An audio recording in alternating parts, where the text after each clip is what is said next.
स्वामी हरदास जी के जो भाई थे जगन्नाथ जी, उन्हीं के हम लोग वंशज हैं। तो उससे 16 पीढ़ियाँ हो चुकी हैं अभी तक।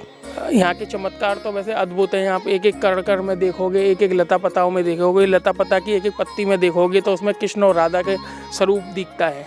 तो आप जैसे एंटर करते हैं तो निधि माने माना जाता है, निधि माने माना जाता है खजाना, वन माने माना जाता है जंगल। तो एक कृष्ण भगवान राधा रानी यहाँ पर रास किया करते थे, रास करते हैं। जो 16,108 गोपियाँ हैं कृष्ण भगवान की, उनके संग में कृष्ण भगवान यहाँ पर रास करते हैं। तो ये रास महिमा है। तो ये खजाना, मतलब कि हम किसको खजाना इसलिए बोलते हैं कि जितने भी आप वृक्ष देखोगे ये नीचे से तो खोखले हैं, ऊपर सबों में हरियाली रहती है। तो माना जाता है एक एक कृष्ण एक एक गोपी बन के रात में रास करते हैं।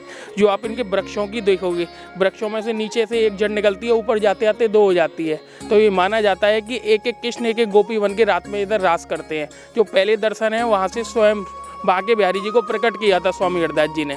स्वामी हरदास जी ने अपने भजन तपस्या से बांके बिहारी जी को प्रकट किया। उसके बाद में वो उधर महल बना के उनको उधर विराजमान करके यहाँ पर जीवित समाधि ली थी स्वामी हरदास जी ने।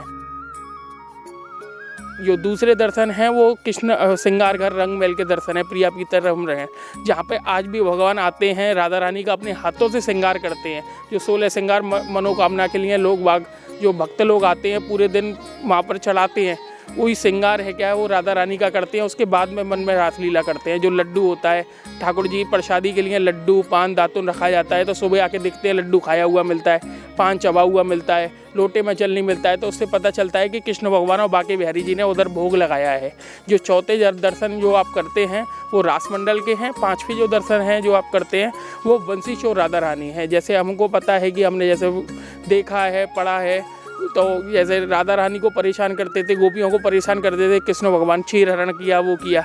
तो उनको जब बांके बिहारी जी हमारे रंगमहल में शयन कर रहे थे तो उनको परेशान करने के लिए गोपियों ने और राधा रानी ने उनकी बंसी चुरा कर वहाँ पर बैठ गई थी। तो आप विष्णु में दर्शन करेंगे कृष्ण भगवान के हाथ में बंसी है, लेकिन यहाँ पर राधा रानी के हाथ में बंसी है। तो राधा रानी अपनी ललिता विशाखा सखियों के संग में कृष्ण भगवान की बंसी को बजाया है। इधर जो चौथे दर्शन है वो हैं श्री स्वामी हरदास जी के, जिन्होंने वृंदावन को बसाया, बांके बिहारी जी को प्रकट किया।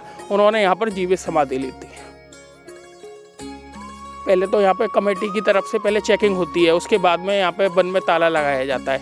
तो यहाँ पर किसी को प्रवेश नहीं है रात में। जैसे ठाकुर जी रासलीला करते हैं तो उनकी सेवा में, उनकी लीला में कोई विघ्न न आए, इस वजह से किसी को अंदर एंट्री नहीं होती है। बस हमारा ये ऐसे प्राइवेसी छोड़नी पड़ती है। जैसे ठाकुर जी की लीला है तो उसको विघ्न न आए, इसलिए किसी को अंदर एंट्री नहीं देती है।